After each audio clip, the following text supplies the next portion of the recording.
بسم اللہ الرحمن الرحیم۔ جی ہم نے کل یہ خاص کی تعریف اور پھر اس کی اقسام جو ہے اس حوالے سے کچھ پڑھا تھا کہ وہ خاص کی تین قسمیں ہوتی ہیں: ذاتی، نوعی اور جنسی۔ پھر خاص کا حکم یہ بھی ہم نے پڑھا تھا۔ تو آج کا جو ہمارا سبق ہے وہ ہے کہ خاص ایک جگہ پہ ایک حکم جو ہے، آگے جو کہ مطلق اور مقید پڑھ رہے تھے خاص کے قسموں میں، تو ایک جگہ پہ حکم مطلق ہے، دوسری جگہ پہ وہ حکم مقید ہے، تو پھر عمل کس پر ہوگا؟ کیا اس مطلق کو جو ہے وہ مطلق رکھا جائے گا یا اس مطلق کو بھی مقید کیا جائے گا؟ تو اس حوالے سے یہ چار شکلیں بنتی ہیں کہ مطلق کو مقید پر کب محمول کریں گے۔ پہلی حالت یہ ہے کہ جب دونوں کا حکم ایک ہی ہو اور سبب بھی ایک ہو، حکم بھی ایک سبب بھی ایک، تو پھر اگر ایک جگہ پہ حکم مطلق ہے، دوسری جگہ پہ مقید ہے، کیونکہ ہم نے یہ پچھلے سبق میں پڑھا تھا کہ یہ ممکن ہے کہ قید اس کے ساتھ نہ ہو بلکہ دوسری جگہ پہ ہو، اور وہ دوسری جگہ قرآن مجید میں کسی دوسرے مقام پہ ہو، یا اس حکم کو حدیث کے ساتھ اس مطلق کو مقید کیا جائے، یہ بھی ہو سکتا ہے۔ کل ہم اس کی بھی جو ہے وہ مثال پڑھ چکے۔ تو مثال سے بات سمجھتے ہیں۔ دیکھیں قرآن مجید میں ایک جگہ پہ بیان ہوا حرمت علیکم المیتۃ والدم ولحم الخنزیر، تم پہ مردار، خون اور خنزیر کا گوشت حرام کر دیا گیا ہے۔ اب دیکھیں حکم ایک ہے، وہ کیا ہے؟ خون کی حرمت، اور دونوں کا سبب بھی ایک ہے۔ دوسری جگہ پہ پہلے دیکھ لیں، قُل لَا أَجِدُ فِي مَا أُوحِيَ إِلَيَّ مُحَرَّمًا عَلَىٰ طَاعِمٍ يَطْعَمُهُ، اب کہہ دیں کہ میں نہیں پاتا جو میری طرف وحی کی گئی ہے کہ کھانے والے پہ اس کا کھانا حرام ہو، إِلَّا أَن يَكُونَ مَيْتَةً أَوْ دَمًا مَسْفُوحًا، الا یہ کہ وہ مردار ہو یا بہتا ہوا خون ہو۔ دیکھیں پیچھے کیا کہا تھا؟ وَالدَّمْ، خون حرام کیا گیا ہے۔ حرمت علیکم المیتۃ والدم، تم پہ حرام کر دیا گیا ہے مردار اور خون۔ یہ خون کا لفظ یہاں مطلق تھا جس کے ساتھ اور کوئی قید نہیں۔ اور دوسری جگہ پہ جو آیا اس میں یہ ہے الا ان یکون میتۃ او دما مسفوحا، کہ وہ مردار ہو یا دم مسفو، یہ مسفوحن کی شرط ساتھ قید آئی ہے۔ اب دیکھیں دونوں جگہ پر حکم ایک ہے، خون کی حرمت، اور سبب بھی دونوں میں ایک ہی ہے، وہ ان کا ضرر، جس بنا پر اس کو خون کو حرام کیا گیا۔ تو یہاں تمام فقہا کے ہاں مطلق کو مقید پر محمول کیا جائے گا، یعنی اس کو بھی مقید کیا جائے گا۔ اب مطلق کو مطلق نہیں رکھیں گے، اس پر مطلق کے طور پہ عمل نہیں ہوگا، بلکہ اس جگہ پہ بھی اس کو مقید ہی سمجھا جائے گا۔ اسی جگہ پر دیکھیں، اگر ہم پہلی آیت کو لیتے کہ خون حرام ہے، یہ عام تھا، مطلق لفظ تھا کہ خون وہ جمع ہوا خون ہو جو یہ جگر کلیجی میں ہوتا ہے، تلی میں ہوتا ہے، یا وہ رگوں میں جو خون رہ جاتا ہے جانور کی ذبح کرتے ہیں تو وہ بھی حرام ہے، پھر تو گوشت کھا ہی نہیں سکتے۔ اور یہ کلیجی وغیرہ تو پھر حرام ہو گئی، تلی وہ بھی جمع ہوا خون ہوتا ہے۔ لیکن اگر اس مطلق کو وہ دوسری آیت میں جو یہ لفظ مقید آیا ہے وہ ہے او دم مسفوحن، اگر مقید کر دے تو پھر منع یہ ہوا کہ بہتا ہوا خون جو ہے وہ حرام ہے، یہ جمع ہوا خون ہے، وہ تلی ہے، وہ کلیجی ہے، وہ رگوں میں جو خون رہ گیا وہ جم گیا بس گوشت کے اندر۔ آپ دیکھیں 1000 بار بھی دھو لیں تو گوشت میں جو پانی ہوگا اس میں کچھ نہ کچھ اثرات جو ہیں وہ خون کے محسوس ہوتے ہیں، لیکن وہ بہتا ہوا خون نہیں ہے۔ تو اگر ہم وہ حرمت علیکم المیتۃ والدم اس حکم کو ہم مقید کریں دم مسفوح کے ساتھ جو دوسری آیت میں ہے، تو پھر تو یہ کلیجی اور تلی وغیرہ نکل گئی، وہ حلال ہیں چونکہ وہ دم مسفوح نہیں ہے۔ اور اگر نہ کریں گے تو پھر وہ حرام، چونکہ وہ شریعت نے تو دم کہہ دیا ہے کہ خون حرام ہے، بس وہ بھی خون ہے تو حرام ہے۔ تو اس حوالے سے تمام علماء کا موقف یہ ہے کہ یہاں اس صورت میں مطلق کو مقید کیا جائے گا اس قید کے ساتھ، وہ قید اس کے ساتھ بھی سمجھی جائے گی چاہے اس حکم کے ساتھ وہاں نہیں آئی، دوسری جگہ پہ دوسرے حکم کے ساتھ آئی۔ جب دونوں میں حکم ایک ہے، سبب بھی ایک ہے، دونوں کا حکم ہے حرمت خون، اور سبب یہاں دونوں میں ضرر ہے، ایک ہی نقصان دہ ہونا اس کا، یہی دونوں میں سبب ہے۔ یہ تو ایک شکل ہو گئی۔ دوسری شکل یہ ہے کہ جب مطلق اور مقید ایک جگہ پہ ایک حکم مطلق ہے، دوسری جگہ پہ مقید ہے، دونوں میں حکم بھی مختلف ہے اور سبب بھی مختلف ہے، حکم بھی مختلف، سبب بھی مختلف۔ مثال اس کی سمجھتے ہیں، ایک جگہ پہ آیا ہے وَالسَّارِقَةُ فَاقْطَعُوا أَيْدِيَهُمَا، چور مرد ہو یا عورت ان کا ہاتھ کاٹنا ہے، ہاتھ کاٹ دو، یہ لفظ یہاں مطلق آیا۔ اور دوسری جگہ پہ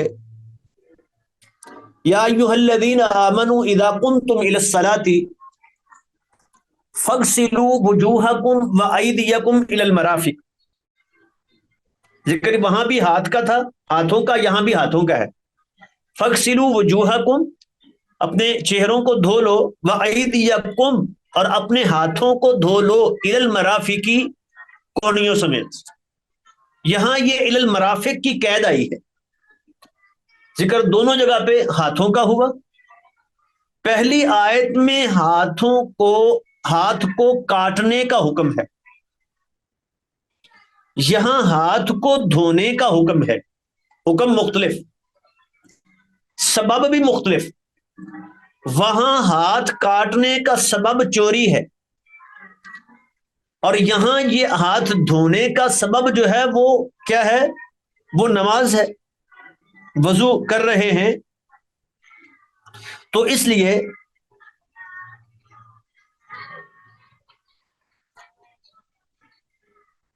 یہاں دوسری جگہ پر آپ دیکھیں کہ سبب کیا ہے؟ نماز کا ارادہ، اذا قمتم الی الصلاۃ، جب تم نماز کے لیے کھڑے ہو، تو حکم بھی مختلف ہے، وہاں کاٹنے کا، یہاں دھونے کا، سبب بھی مختلف ہے، وہاں چوری، یہاں ارادہ نماز۔ تو یہاں تمام کے ہاں مطلق کو مقید پر محمول نہیں کریں گے، یعنی اگر ہم کہتے ہیں کہ یہاں بھی یہ قید وہ اوپر فَاقْطَعُوا أَيْدِيَهُمَا میں بھی لگا دو، تو پھر معنی یہ بن جائے گا کہ ان کے ہاتھ کوڑیوں سمیت کاٹنے، جبکہ یہ معنی نہیں ہے۔ وہ ہمیں احادیث سے پتہ چل گیا کہ وہ یہ صرف کلائی جو ہے یہاں سے ہاتھ کاٹنا ہے، وہ کوہنی سے نہیں کاٹنا. لیکن اگر ہم یہاں بھی اس مطلق حکم کو مقید کریں گے دوسری آیت کے ساتھ تو پھر کوہنی سمیت کاٹنا پڑے گا جیسے اس آیت میں ہے. تو جب حکم بھی مختلف ہو، سبب بھی مختلف ہو، تو تمام علماء کے ہاں مطلق کو مقید نہیں کیا جائے گا، وہ الگ رہے گا، مطلق اور مقید الگ رہے گا. اس پر وہاں عمل ہوگا جب ہاتھ کٹے گا تو وہ کلائی یہ کون جو ہے نا تک نہیں، بلکہ سکف جس کو بولتے ہیں، ہتھیلی، یہ جو جوڑ ہے ہتھیلی کا صرف یہاں تک، یہاں سے کٹے گا. اور جب دھوئیں گے تو وہ الگ ہے، وہ کونی سمیت دھوئیں گے. تیسری شکل یہ بنتی ہے کہ سبب ایک ہو، حکم مختلف ہو، دونوں میں سبب ایک ہے لیکن دونوں میں حکم جو ہے وہ الگ ہے.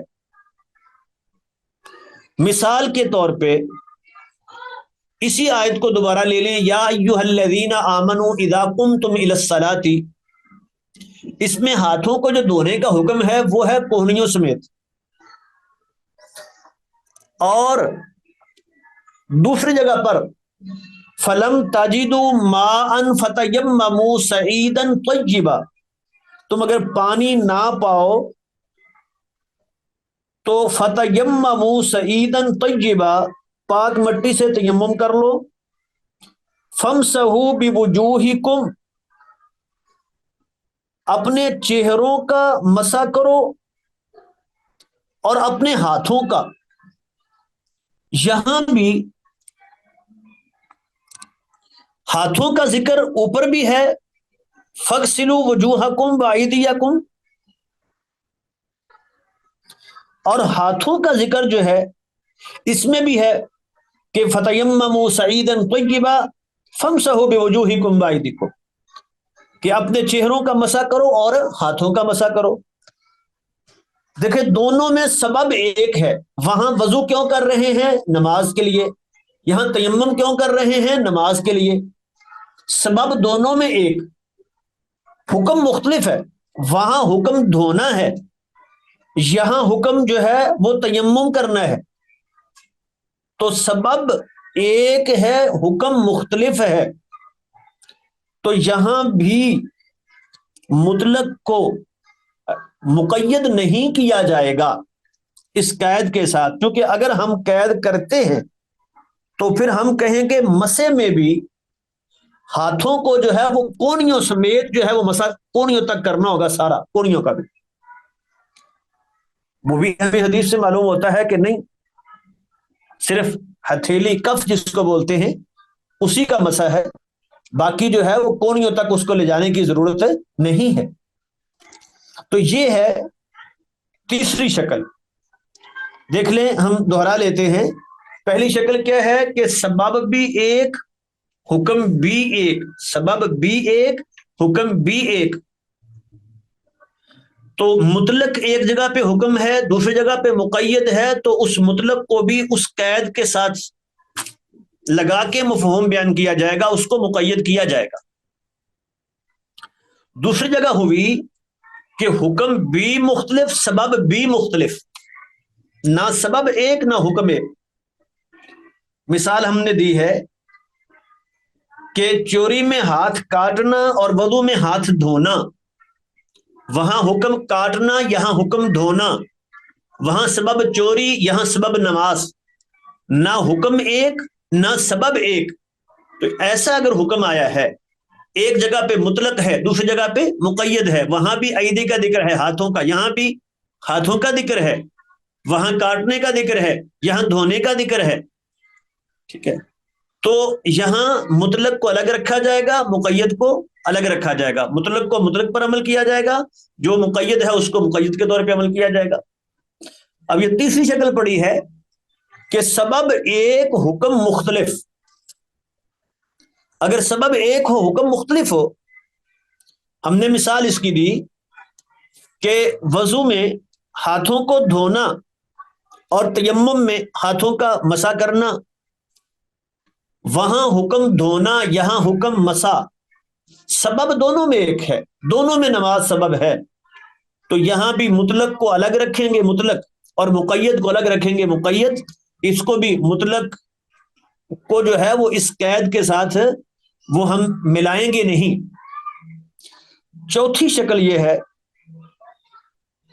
کہ پہلی تیسری کے الٹ حکم ایک ہو، دیکھیں اوپر کیا تھا، سبب ایک حکم مختلف، اب یہاں ہے حکم ایک، ٹھیک ہے، سبب مختلف، حکم دونوں جگہ پر ایک ہے لیکن سبب جو ہے وہ دونوں میں مختلف ہے۔ مثال کے طور پہ کفارہ زہار کی بات کرتے ہوئے اللہ نے فرمایا فتحریر رقابۃ من قبل ان یتماسا، فتحریر رقابہ ایک گردن کو آزاد کرنا ہے چھونے سے پہلے، رقابہ یہ لفظ مطلق ہے، گردن کی آزادی، ٹھیک ہے، تو حکم کیا ہے، غلام کو آزاد کرنا، حکم یہ ہے۔ یہ کفارہ زہار کی بات ہوئی۔ جہاں قتل خطا کو بیان کیا تو وہاں فرمایا فتحریر رقابۃ مؤمنہ، مومن غلام کو آزاد کرنا، ٹھیک ہے۔ دیکھیں حکم یہاں بھی آزادی وہاں بھی آزادی، غلام کو آزاد کرنا ہے، دونوں جگہ پہ حکم ایک، وہاں سبب زہار ہے اور یہاں سبب جو ہے وہ قتل ہے، تو اب یہاں مطلق کو مقید کیا جائے گا یا نہیں؟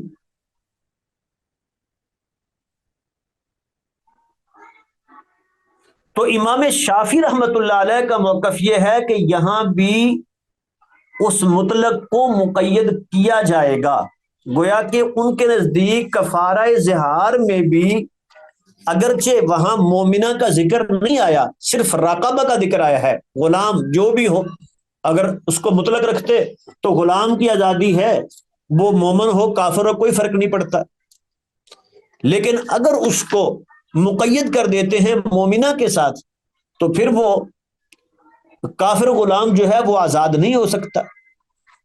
تو امام شافعی رحمت اللہ علیہ تو یہ فرماتے ہیں کہ یہاں بھی اس مطلق کو مقید کیا جائے گا، یعنی کفارہ زہار میں بھی جو غلام آزاد کرنا ہے وہ مومن ہوگا، کافر کو آزاد کریں گے تو یہ کفارہ ادا نہیں ہوگا۔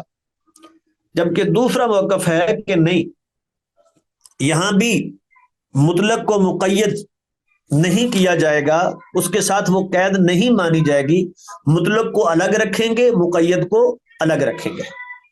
تو یہ چار صورتیں بنتی ہیں مطلق اور مقید کے، ایک جگہ پہ حکم مطلق ہو ایک جگہ پہ مقید ہو، تو پھر کیا کرنا ہے، وہ مطلق کو بھی اس کے ساتھ بھی وہ قید لگانی ہے یا نہیں، تو یہ چار صورتیں بنتی ہیں۔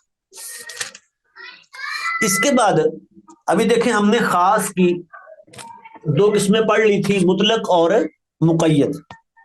مطلق کی ہم نے تعریف پڑھ لی، مقید کی تعریف پڑھ لی، مطلق جو کسی قید کے بغیر ہو اور مقید جس کے ساتھ کوئی قید آ جائے۔ دوسری تقسیم ہے خاص کی، وہ ہے امر اور نہیں، تو یعنی وہ خاص جو ہے کبھی کسی حکم پر مشتمل ہوتا ہے، تو امر کہتے ہیں کہ کسی سے کچھ کرنے کا مطالبہ کرنا اور کرنے والا بڑا ہو، علی سبیل الاستعلاء کہتے ہیں اس کو، کہ جب بڑا چھوٹے سے مطالبہ کرتا ہے تو اس کو حکم کہتے ہیں، امر کہتے ہیں۔ اگر برابر کا کہتا ہے تو وہ امر نہیں ہوتا، چھوٹا بڑے سے کہے تو وہ امر حقیقی نہیں ہوتا، کیونکہ امر تبھی ہوتا ہے جب بڑا چھوٹے سے مطالبہ کرتا ہے۔ اب قرآن مجید میں یا حدیث رسول میں اگر کوئی حکم آیا ہے تو اس کے لیے کون سے الفاظ استعمال ہوں گے، ہمیں کیسے پتا چلے گا کہ یہ حکم ہے؟ تو اس کے لیے یا تو صیغہ افعل یہ استعمال ہوتا ہے، ٹھیک ہے، جیسے